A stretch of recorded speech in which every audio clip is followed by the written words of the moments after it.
রাহমাতুল্লাহি ওয়া বারাকাতুহু।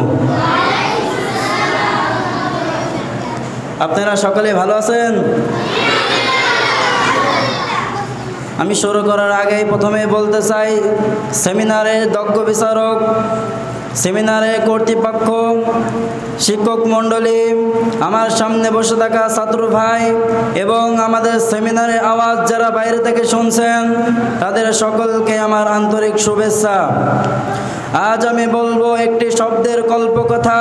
বাংলা সাহিত্য অভিধানের পাতায় পাতায় বিস্তৃত হয়ে রয়েছে কত না শব্দ, তবুও কেন জানি একটি শব্দই বারবার মনের অজান্তেই হৃদয়ের গভীরে উকি মেরে বলে যায় সেই শব্দের কথা। যেন আমাদের পরতে পরতে মিশে আছে সেই শব্দের মালা, শান্ত পরিশ্রান্ত ঘুমের ঘরেও যেন পেয়ে যায় তারই দেখা। সকালের সূর্যিমামা মৃদু হাসির মাঝেও যেন পেয়ে যায় তারই ভালোবাসা। শব্দটা যেন আমাদের শ্বাস প্রশ্বাস আর হেদায়েতের আলোকধারা। শব্দটা যেন আমাদের বেড়ে ওঠা বাবার আদর আর মায়ের আসল ছায়া। শব্দটি হলো মাওলানা আরিফুল ইসলামের স্বপ্নের রাজ্য, আমাদের হৃদয়ের স্পন্দন মাদ্রাসায়ে আল হেরা। হ্যাঁ, আমি বলছি ঈশ্বরদীর প্রাণকেন্দ্র এয়ারপোর্ট রোড সংলগ্ন গগননগরে অবস্থিত ফুটন্ত গোলাপের নেই আল হেরা মাদ্রাসার কথা।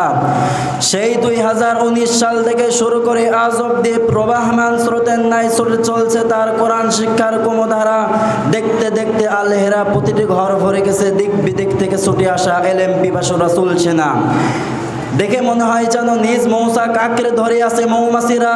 মুহতামিম সাহেবের কথা যাই বলি তবুও কম হয়ে যাবে বলা। তিনি মনে হয় পৃথিবীর সকল সুখ শান্তি খুঁজে পেয়েছেন আল হেরায়। তার চোখে মুখে শিরা উপশিরায় মিশে আছে আল হেরার ভালোবাসা। তার এই ভালোবাসা সদা সর্বদা থাকুক আল হেরা প্রতি, এটাই আমাদের প্রত্যাশা। আরও বলতে চাই কিছু মানুষের কথা, যাদের কাছেও আল হেরা যেন দুই নয়নের তারা। এদের মধ্যে রয়েছে ধনী গরিব, যুবক বৃদ্ধ, আরো অনেক বন্ধুরা, যাদের কাছেও আল হেরা যেন দুই নয়নের তারা। যারা সকাল বিকালে মাদ্রাসার খোঁজ নিতে হয় মাতোয়ারা। আজকে এতটুকুই বলি, শেষ করছি, আপনারা শুনছেন যারা।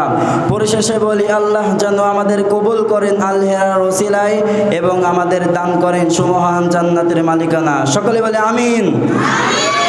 আসসালামু আলাইকুম ওয়া রাহমাতুল্লাহ।